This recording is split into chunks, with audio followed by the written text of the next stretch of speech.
series. And for my birthday, I got a bunch of books, including Sunrise on the Reaping,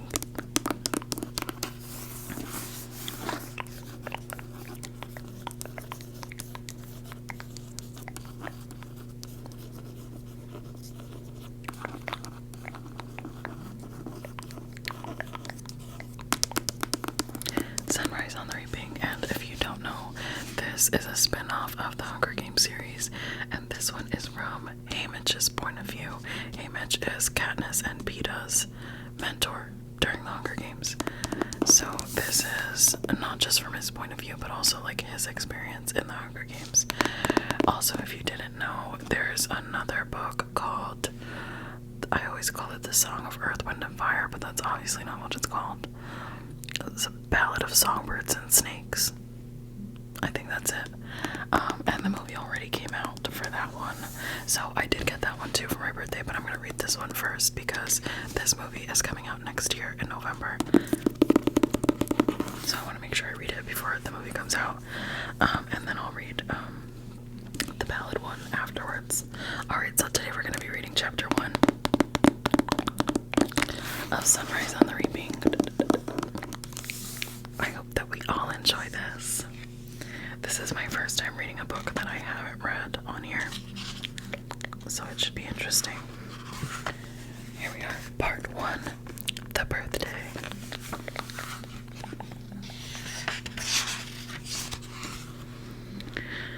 Happy birthday, Haymitch. The upside of being born on Reaping Day is that you can sleep late on your birthday. It's pretty much downhill from there. A day off school hardly compensates for the terror of the name drawing. Even if you survive that, nobody feels like having cake after watching 2 kids being hauled off to the Capitol for slaughter. I roll over and pull the sheets over my head. Happy birthday, my 10-year-old brother Sid gives my shoulder a shake. You said be a rooster. You said you wanted to get to the woods at daylight. It's true. I'm hoping to finish my work before the ceremony so I can devote the afternoon to 2 things I love best: wasting time and being with my girl, Lenore Dove. My mom makes indulging in either of these a challenge, since she regularly announces that no job is too hard or dirty or tricky for me, and even the poorest people can scrape up a few pennies to dump their misery on somebody else. But given the dual occasions of the day, I think she'll allow for a bit of freedom as long as my work is done. It's the game makers who might ruin my plans. Haymitch, wails Sid. The sun's coming up. All right, I'm up too. I roll straight off the mattress onto the floor and pull on a pair of shorts made from a government-issued flour sack. The words courtesy of the Capitol ended up stamped across my butt. My ma wastes nothing. Widowed young when my pa died in a coal mine fire, she raised Sid and me by taking in laundry and making every bit of anything count. The hardwood ashes in the fire pit are saved for lye soap. Eggshells get ground up to fertilize the garden. Someday, these shorts will be torn into strips and woven into a rug.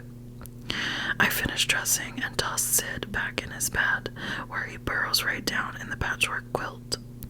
In the kitchen, I grab a piece of cornbread, an upgrade for my birthday instead of the gritty dark stuff made from the Capitol flour.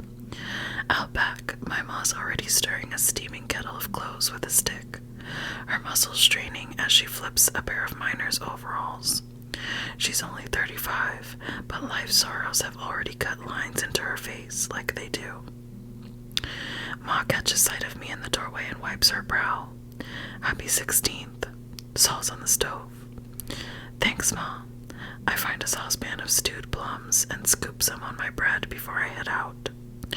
I found these in the woods the other day, but it's a nice surprise to have them all hot and sugared. Need you to fill the cistern today, Ma says as I pass. We've got cold running water, only it comes out in a thin stream that would take an age to fill a bucket. There's a special barrel of pure rainwater she charges extra for because the clothes come out softer, but she uses our well water for most of the laundry. What with pumping and hauling, filling the cisterns a 2-hour job, even with Sid's help. Can't it wait till tomorrow, I ask. I'm running low and I've got a mountain of wash to do, she answers. This afternoon then, I say, trying to hide my frustration. If the reaping's done by 1, and assuming we're not part of this year's sacrifice, I can finish the water by 3 and still see Lenore Dove. A blanket of mist wraps protectively around the worn gray houses of the seam. It would be soothing if it wasn't for the scattered cries of children being chased in their dreams.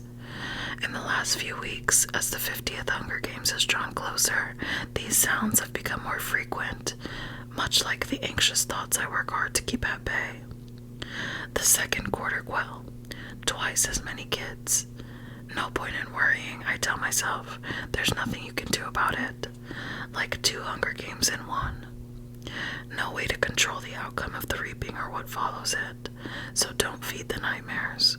Don't let yourself panic. Don't give the capital that. They've taken enough already. I follow the empty cinder street to the hill with the miners' graveyard. A jumble of rough markers spikes the slope. Everything from headstones with carved names and dates to wooden boards with peeling paint. My paws buried in the family plot.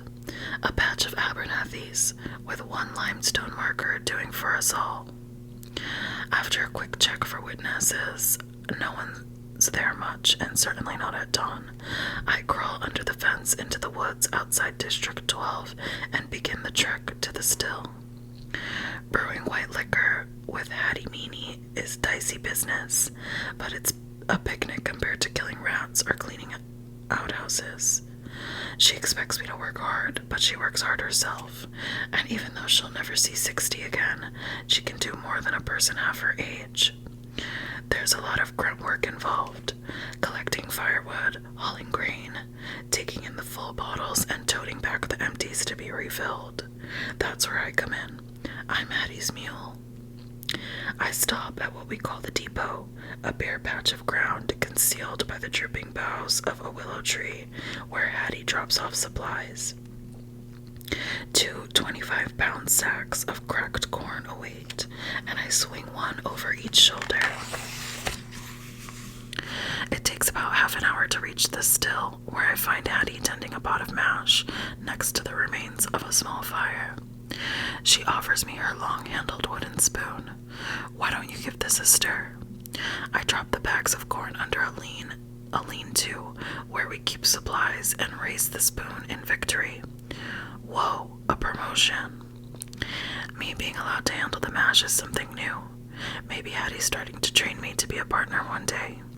2 of us brewing full-time would increase output, and there's always more demand than she can meet, even for the eye-watering stuff she makes with the capital grain. Particularly for that, since it's cheap enough for the miners to afford. The good stuff gets bought up by the disorderly soldiers, peacekeepers that is, and the richer folk in town. But bootlegging's illegal 10 different ways, and all it would take is a new head peacekeeper, one who didn't like a stiff drink himself, to land us in the stocks, or worse. Mining stuff work, but they don't hang you for it. While Hattie packs pint bottles of white liquor into a basket lined with moss, I sat down and stirred the mash on and off. When it's cooled some, I pour it into a deep bucket and she adds the yeast. I set the mash in the lean-to so it can ferment. She's not distilling today since she doesn't want to risk the smoke attracting attention if the mist burns off. Our local peacekeepers may turn a blind eye to Hattie's still and her stall in the hob, an old warehouse that serves as our black market, but she's worried their capital counterparts in their low-flying, cloaked hovercraft will spot us from the air. No hauling in the bottles today either, so I'm tasked with chopping wood for the week. When the pile's replenished, I ask what else needs doing, and she just shakes her head. Hattie's endeared herself to me by throwing in a tip sometimes.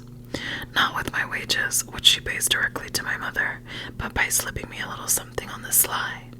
A handful of cracked corn I can take to Lenore Dove for her keys. A packet of yeast I can barter with at the hob, and today a pint of white liquor for my own use.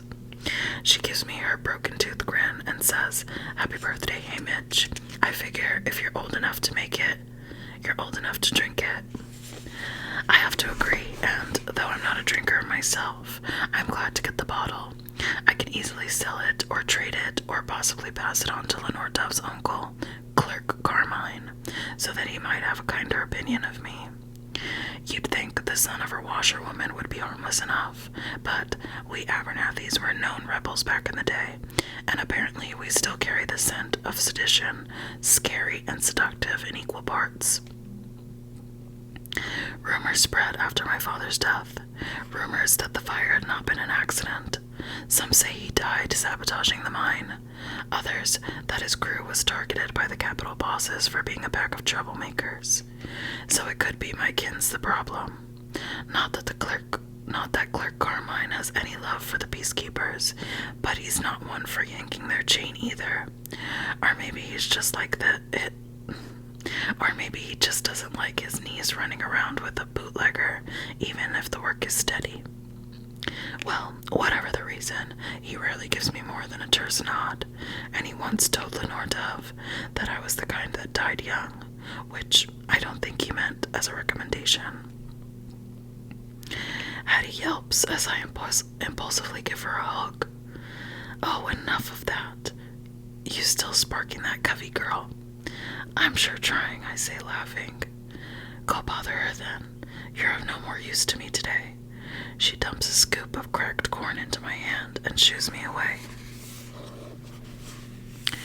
I pocket her corn and take off before she can change her mind about her best gift, unexpected time with my girl. I know I should probably head home and get a jump on filling the cistern, but I can't resist the thought of a few stolen kisses. It's my birthday, and for once, that cistern can wait. The mist begins to thin as I run through the woods to the meadow. Most people comment on its beauty, but Lenore Dove calls it the friend of the condemned because it can hide you from the peacekeepers. She tends to take a dark view of things, but maybe that's to be expected from someone named for a dead girl. Well, half for the dead girl called Lenore in this old poem, and half for a shade of gray, which I found out the day I met her. It was the fall after I turned 10, and for the first time I'd ever snuck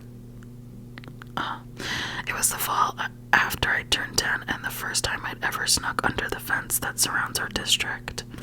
I'd been deterred by both the law and the threat of wild predators, which are rare but real. My friend Burdock had finally worn me down, saying he did it all the time and there was nothing to it, and there were still apples if you could climb. And I could climb, and I loved apples. Plus, him being younger than me made me feel like a big scaredy cat if I didn't. "Want to hear something?" Burdock asked as we ventured deep into the woods. He tilted back his head and sang out in that remarkable voice of his, high and sweet like a grown-up woman's, but cleaner, nothing warbly about it. Everything seemed to go still, and then the mocking jays began to pick it up. I knew they'd sing for other birds, but I'd never heard them sing for a person before. Pretty impressive stuff, until an apple dropped smack on Burdock's head, cutting him off. "Who's squawking at my birds?" a girl's voice demanded.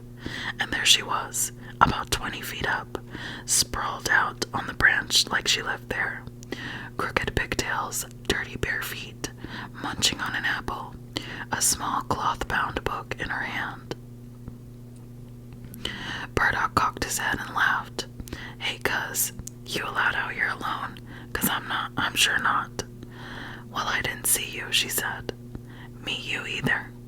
Toss us down some, would you?" In answer, she stood up on her branch and began to bounce up and down, showering us with apples. "Hang on, I've got a sack with my bow." Burdock ran off. She scooted down the branches and swung to the ground. She wasn't one of Burdock's Everdeen cousins, but I knew he had some distant ones on his small side.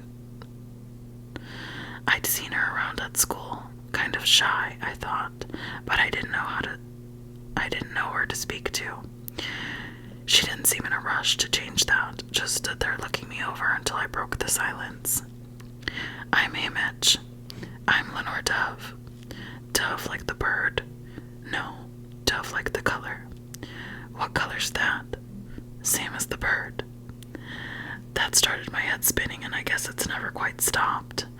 Soon after school, she waved me over to a dog-eared dictionary and pointed. Dove color. Warm gray with a slight purplish or pinkish tint. Her color. Her bird. Her name. After that, I started to notice things about her. How her faded overalls and shirts concealed snips of color. A bright blue handkerchief peeking from her pocket. A raspberry ribbon stitched inside of her cuff. How she finished up her lessons quick, but didn't make a fuss about it, just stared out the window. Then I spotted her fingers moving, pressing down imaginary keys, playing songs. Her foot slipped from her shoe, her stockinged heel kept keeping time, silent against the wood floor. Like all the Covey, music in her blood, but not like them too. Less interested in pretty melodies, more in dangerous words. The kind that lead to rebel acts. The kind that got her arrested twice. She was only 12 then, and they let her go. And now it would be different. As I reached the meadow, I slipped under the fence and paused to catch my breath and drink in the sight of Lenore Dove perched on her favorite rock. The sunlight picks up the hint of red in her hair as she bends over an ancient piano accordion.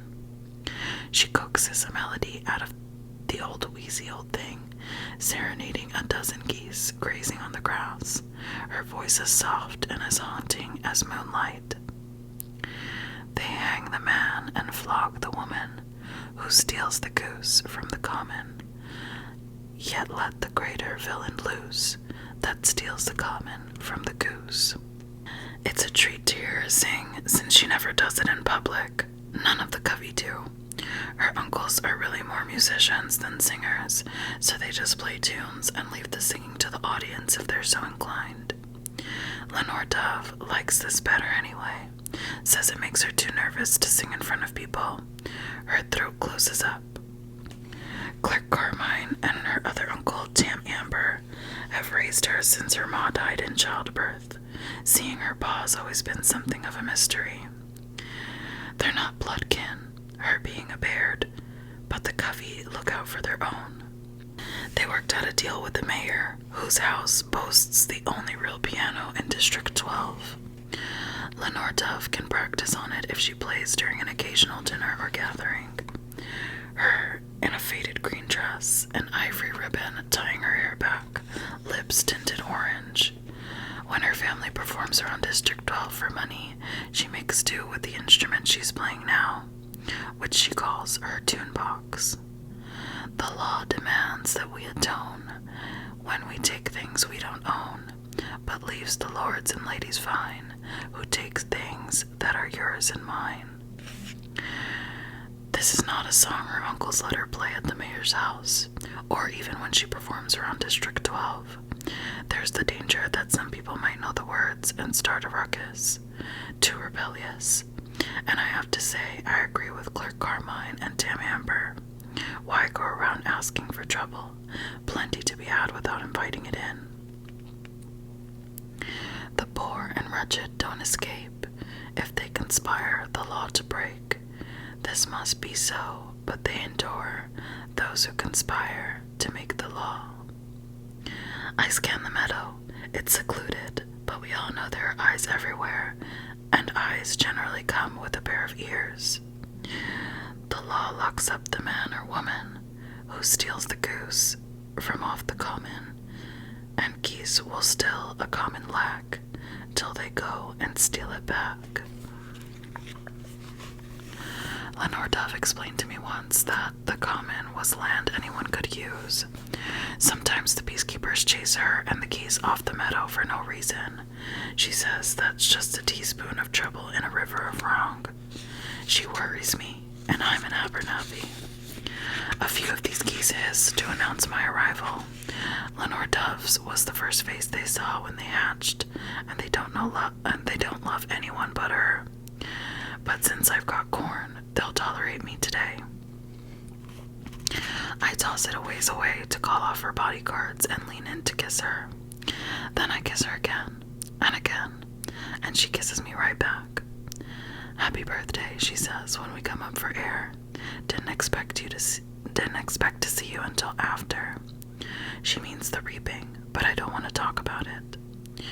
Hattie let me go early, I tell her. Gave me this, too. A present for my big day. I pull out the bottle. Well, that won't be hard to trade, especially today. Besides New Year's, today's when most people get drunk. 4 kids. That's going to hit a lot of families. I guess we're going to talk about it. It's going to be all right, I say, which rings hollow. You don't believe that, do you? Maybe not, but I try to, because the reaping's going to happen no matter what I believe, sure as the sun will rise tomorrow. Lenore Dove frowns. Well, there's no proof that will happen. You can't count on things happening tomorrow just because they happened in the past. It's faulty logic. Is it? I say, because it's kind of how people plan out their lives. And that's part of the trouble, thinking things are inevitable, not believing change is possible. I guess, but I can't really imagine the sun not rising tomorrow. A crease forms between her eyebrows as she puzzles out a response. Can you imagine it rising on a world without a reaping? Not on my birthday. I've never had one that came without a reaping. I try to distract her with a kiss, but she's determined to make me see. No, listen, she says earnestly. Think about it. You're saying, today is my birthday and there's a reaping. Last year on my birthday, there was also a reaping. So every year, there will be a reaping on my birthday. But you have no way of knowing that. I mean, the reaping didn't exist until 50 years ago. Give me one good reason why it should keep happening just because it's your birthday. For a girl who's quiet in public, she sure can't talk up a storm in private. Sometimes she's hard to keep up with. Lenore Dove is always patient when she explains stuff. Not superior, but maybe she's just too smart for me. Because while it's a fine idea, thinking about a world with no reaping, I don't really see it happening. The Capitol has all the power, and that's that. I didn't say it was just because it was my birthday. I said... What did I say? I can't even remember now. Sorry, you've lost me. Her face falls. No, I'm sorry. It really is your birthday, and here I am going on about who knows what. She digs in her pocket and holds out a small package wrapped in a scrap of dove-colored fabric, tied with a ribbon the same dappled green as her eyes. Happy birthday. Tam Amber made it. I traded eggs for the medal and helped him design it. Besides playing a crazy good mandolin, Tam Amber's the best hand forger in District 12. He's the go-to blacksmith for new gadgets or broken parts of old machines. Burdock has a dozen of his arrow tips that he treats like gold, and some of the richer folks in town have jewelry he made from actual gold or silver, melted down from heirlooms and refashioned. I can't think of what he'd make for me, but I eagerly untie the bow. The object that slips into my palm doesn't register at once. It's a thin strip of metal, shaped like a C. My fingers naturally grip the curve back as I examine the colorful animals facing off at the opening. The head of a snake hisses at the beak of a long-necked bird. I flatten out my hand and see that their enameled scales and feathers travel around the piece until they merge and become indistinguishable. 2 small rings are welded on, one behind each head, for a chain maybe. It's beautiful, I say. It's to wear, right? Well, you know I like my pretty with a purpose, Lenore Dove replies cryptically, making me work it out myself. I turn it over in my hand, then grip the C again, this time covering the animal heads with my fingers. Then I see its purpose. The smooth steel edge isn't solely decorative. It's a flint striker, I conclude. It sure is, only you don't have flint. Any decent sparking rock like quartz will do. At home, we have a beat-up old striker passed down through my mom's family, ugly and dull. On long winter nights, she made me practice with it until I could reliably get a fire going, so we wouldn't have to waste money on matches. A penny saved is a penny earned. I run my finger over the fine metalwork of the feathered neck. I wouldn't want to ruin it. You won't. That's what it's made for. She touches the snake's head, then the bird's, in turn. It takes a lot to break these two. They're survivors. I love it. I give her a long, soft kiss, and I love you like all fire. All fire is covey talk, but that expression is ours. Usually it makes her smile, but she's dead serious now. You too. We kiss until I taste salt. I don't have to ask why. Look, it's okay, I assure her. We're going to be fine. She nods, but the tears keep trickling. Lenore Dove, we're going to get through today, just like last year and the year before, and eventually move past it. But we won't really, she says bitterly. No one in 12 will. The Capitol makes sure the Hunger Games is burned into our brains. She taps the bottle. Guess Hattie's in the right business, helping people to forget. Lenore Dove, Clerk Carmine doesn't holler, but he has one of those voices that carries without needing to. He stands at the edge of the meadow, fists shove in his patch overalls. He's a fiddler and protective of his hands. Better be getting ready. I'm coming, she says, wiping her eyes. Clerk Carmine doesn't comment on her state, just shoots me a look that says he holds me responsible, then turns on his heel. Turns on his head. He never paid me much mind until Lenore Dove and I got serious. Since then, nothing I do seems right. I once told Lenore Dove I thought he just hated love. That's when she revealed that he'd been together some 30 years with the fellow in town who replaces busted windows. They have to keep it quiet because loving differently can get you harassed by the peacekeepers, fired from jobs, arrested even. Given his own challenges, you'd think Clerk Carmine would be a champion of our love. I'm certainly supportive of his, but I guess he thinks Lenore Dove could do better. She hates us to be at odds, so all I say is, I'm definitely growing on him. That gets her to laugh enough to break the mood. I can come by after. Got some chores, but I should be done about 3. We'll go to the woods, okay? We'll go to the woods, she confirms with a kiss. Back home, I take a cold water bucket bath and pull on the pants my pa got married in and a shirt my ma pieced together from handkerchiefs from the Capitol store where the miners shop. You have to at least try to look dressed up for the reaping. Turn up in raggedy clothes and the peacekeepers hit you or arrest your parents because that's not how you show respect for the Capitol war dead. Never mind that we had plenty of war dead of our own. Ma gives me my tiny birthday presents, a year's supply of flour sack underwear, and a brand new pocket knife, with strict instructions that the latter is not to be used for mumblety peg or any other knife games. What the heck is a mumblety mumble? Okay. Sid presents me with a piece of flint rock wrapped in a grubby bit of brown paper, saying, I found it in the gravel road by the peacekeeper's base. Lenore Dove said you'd want it. I pull out my flint striker and try it out, making some beautiful sparks in the process. And though Ma isn't sold on Lenore Dove, given that she's a distraction, she likes the striker enough to thread a leather bootlace through the metal rings and tie it around my neck. It's an awful fine striker, says Sid, touching the bird wistfully. How about tonight I teach you how to use it, I suggest. He lights up at the promise of doing grown-up stuff combined with the promise that I'm not going anywhere. Yeah, I ruffle his mop of hair so his curls go every which way. Quit, Sid laughs and bats my hand away. Now I've got to comb it again. Better get on it, I tell him.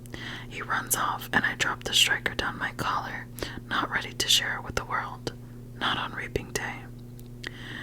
I've got a few minutes to spare, so I head into town to trade. The air's turned heavy and still, promising a storm. My stomach clenches at the sight of the square, plastered with posters and crawling with heavily armed peacekeepers in their white uniforms. Lately, the theme has been no peace, and the slogans bombard you from every side. No peace, no bread, no security. And of course, no peacekeepers, no peace, no capital, no peace. Hanging behind the temporary stage in front of the Justice Building is a huge banner of President Snow's face with the words, Panem's #1 peacekeeper. At the back of the square, peacekeepers check in the reaping participants. As the line's still short, I go ahead and get that over with. The woman won't meet my eye, so I guess she's still capable of shame, or maybe it's just indifference. The apothecary shop has a flag of Panem in the window, which pisses me off.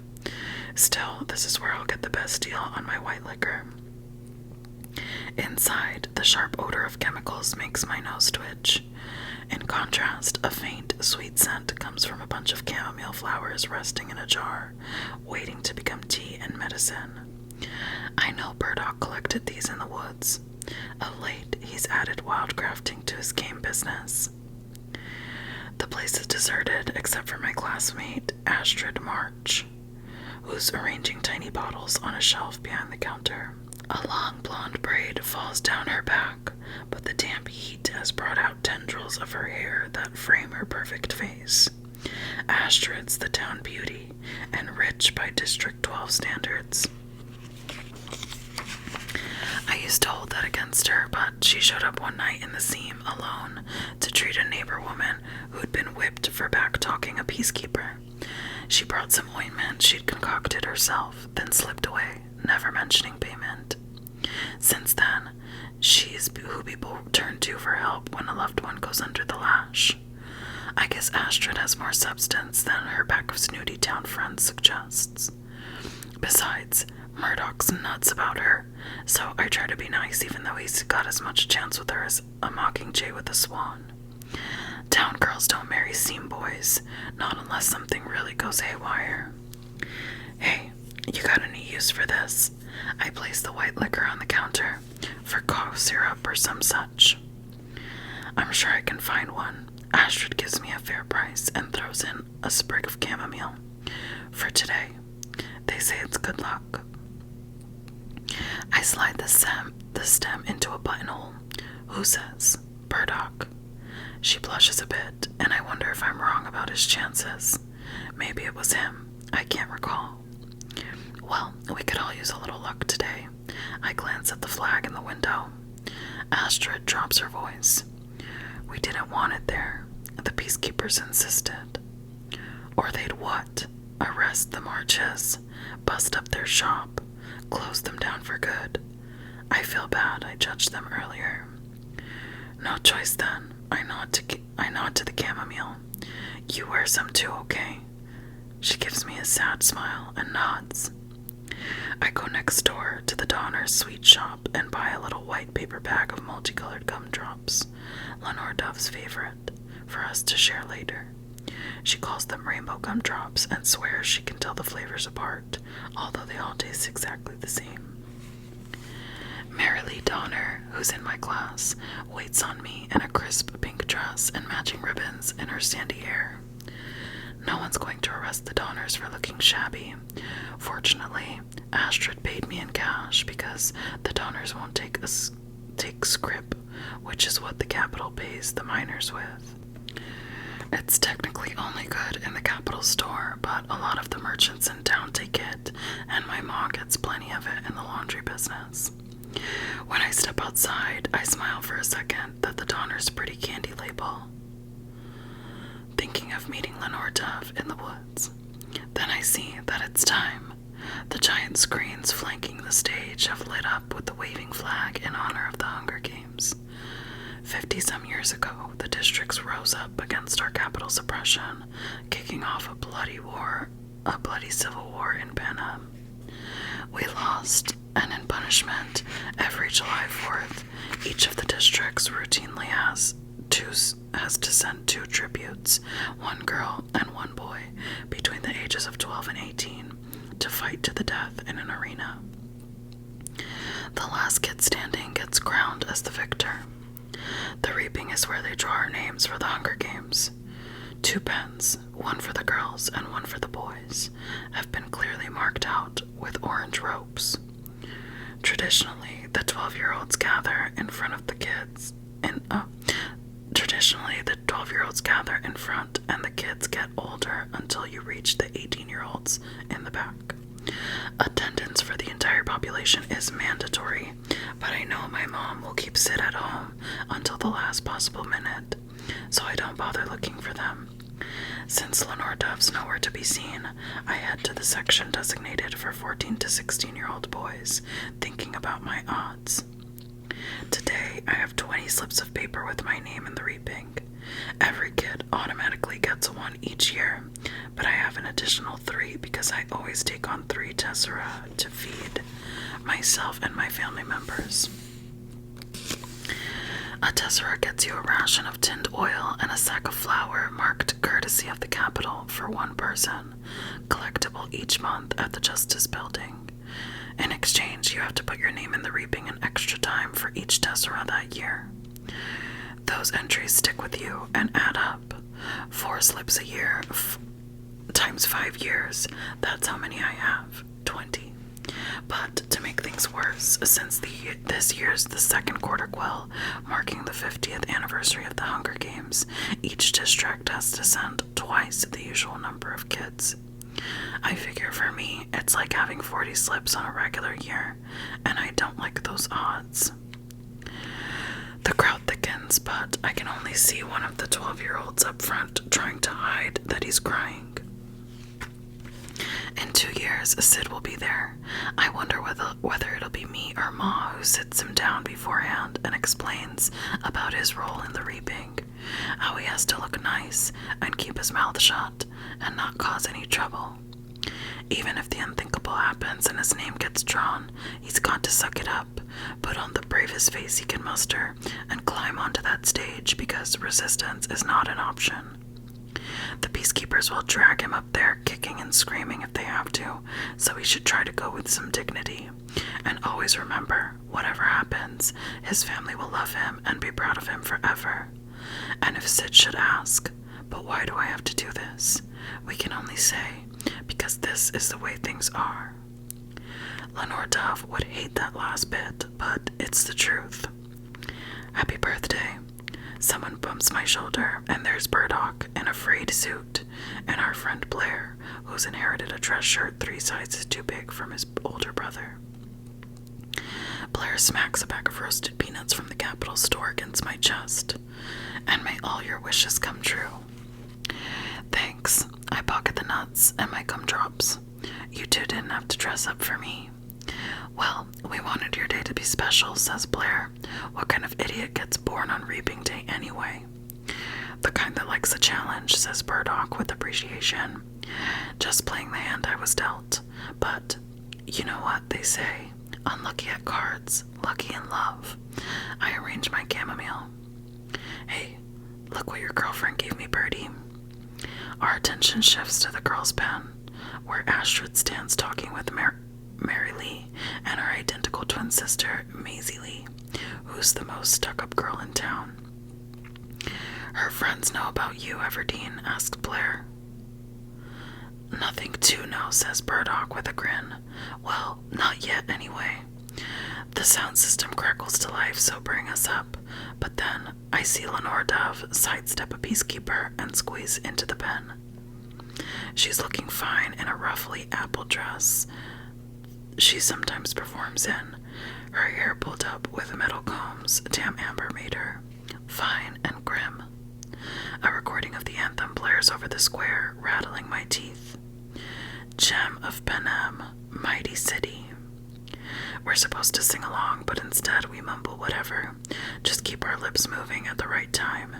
The screens project images of the capital's power, armies of marching peacekeepers, airborne fleets of hovercrafts, tanks parading through the wide avenues of the capital up to the presidential mansion.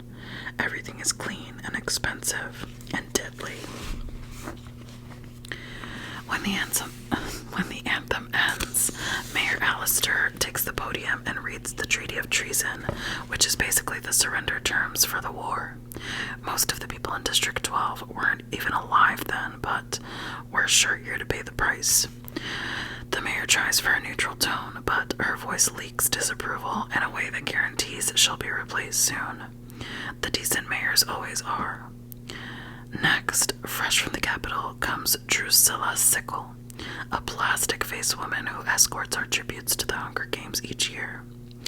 I have no idea how old Drusilla is, but she's been showing up in District 12 since the first quarter quell. Maybe she's around Hattie's age. It's hard to tell because she has a line of what looked like fancy thumbtacks encircling her face, pulling her skin back and pinning it in place. Ugh. Last year, each one was decorated with a tiny buzzsaw blade. This year, the number 50 seems to be the theme. As for clothes, she clearly struggled to incorporate two fashion trends, military and sassy. And the result is her current outfit, a lemon yellow officer's jacket with matching thigh-high boots and a tall hat with a visor brim. Feathers fan out from the top of the hat, making her look like a deranged daffodil. No one laughs, though, because here she's the face of evil. Two peacekeepers set giant glass balls holding the tribute entries on either side of the podium. Ladies first, says Drusilla, dipping her hand into the ball on the right and extracting a single slip of paper. And the lucky girl is... She pauses for effect, twirling the name in her fingers, smirking before driving in the knife. Luella McCoy. I feel sick. Luella McCoy lives 3 houses down from me, and a smarter, spunkier 13-year-old doesn't exist. An angry murmur ripples across the crowd, and I can feel Blair and Burdock tensing up beside me as Luella climbs the steps onto the stage, flipping her black pigtails over her shoulders and scowling hard as she tries to look tough. And this year, ladies, second as well. Joining Luella will be... Drusilla's hands stir the slips in the ball and fishes out another name. Maisley Donner. My eyes find Lenore Dove's, and all I can think is, it's not you. At least, not for another year. You're safe. The crowd's reacting again, but more in surprise than anger, because Maisie Lee is a purebred town girl and about as highfalutin as they come. What with the Donners being merchants and the general consensus being that her pa will be tapped to succeed Mayor Allister. Town kids are rarely tributes because they don't generally have tessera like those in the seam. In the girl's pen, Maisie Lee is gripping Astrid's hand, while a weeping Mary Lee embraces her, their 3 blonde heads pressed in a tight knot. Then, Maisie Lee carefully disengages herself and smooths her dress, which is identical to her twin's pink one, only a shade of lavender. She pretty much always has her nose in the air, but she holds it extra high as she walks onto the stage. Now it's the boys' turn. I brace myself, preparing for the worst, as Drusilla plucks a paper from the ball on the left. And the first gentleman who gets to accompany the ladies is Wyatt Callow. I haven't seen Wyatt Callow around school for a while, which probably means he hit 18 and started in the mines. I don't really know him. He lives on the other side of the seam and keeps his head down. I hate myself for the relief I feel watching him approach the stage. His measured steps and vacant expression revealing nothing. I feel bad for him too. Wyatt has to be closing in on his 19th birthday, a big deal in the districts because that's when you age out of the reaping. As Drusilla As Drusilla's hand drives back into the ball, it seems too much to hope that both Lenore Dove and I will be able to escape this terror. That in a few hours we'll be far away from the square, locked in each other's arms in the cool shade of the woods. I suck in my breath, preparing for my final death sentence. Drusilla peers at the final name, and boy number 2 is Woodbine Chance. An involuntary huff escapes my lips, echoed by several boys around me. Lenore Dove looks over, tries to smile, but can't help shifting her attention to the latest victim. Woodbine's the youngest and handsomest of those crazy Chance boys.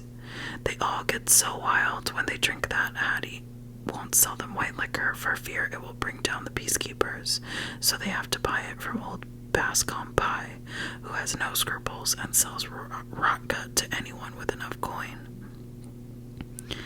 If the Abernathys give off a whiff of sedition, the Chances reek of it, and they've lost more family members to the rope than I can keep track of. Rumor has it Lenore Dove might be related to them on her pa's side. They seem awfully fond of her, even if it's not official. One way or another, there's a connection there that Clerk Carmine discourages. I can see Woodbine, who's a few rows ahead of me, projected up on the screen. He makes as if to follow Wyatt, but then his gray eyes flash defiantly, and he whips around and sprints for an alley. His kinfolk shout encouragement, and bodies instinctively block the peacekeepers. Just when I'm thinking he might make it, all those Chance kids run like greased lightning. A shot rings out from the Justice Building rooftop, and the back of Woodbine's head explodes. Oh my goodness, you guys, that is the end of chapter 1. That's really intense because, I mean, like, obviously we already know that. Maybe I shouldn't say, because maybe we don't obviously already know that, but knowing what I know about the Hunger Games, like, this is really crazy how this happened. It's really, really nuts. And I'm excited to continue reading this. Let me know what you guys thought in the comments. Have you read this before? Is this your first time hearing it? Are you excited for the movie? Also, if you like this type of video, I also have a Patreon where we are reading Harry Potter and the Half-Blood Prince currently, and I do plan on reading lots of different books on there, so feel free to check that out as well. Thank you so much for joining me today. I hope you're feeling nice and relaxed. Relaxed. Don't forget to like, comment, and subscribe to support the channel. And I will see you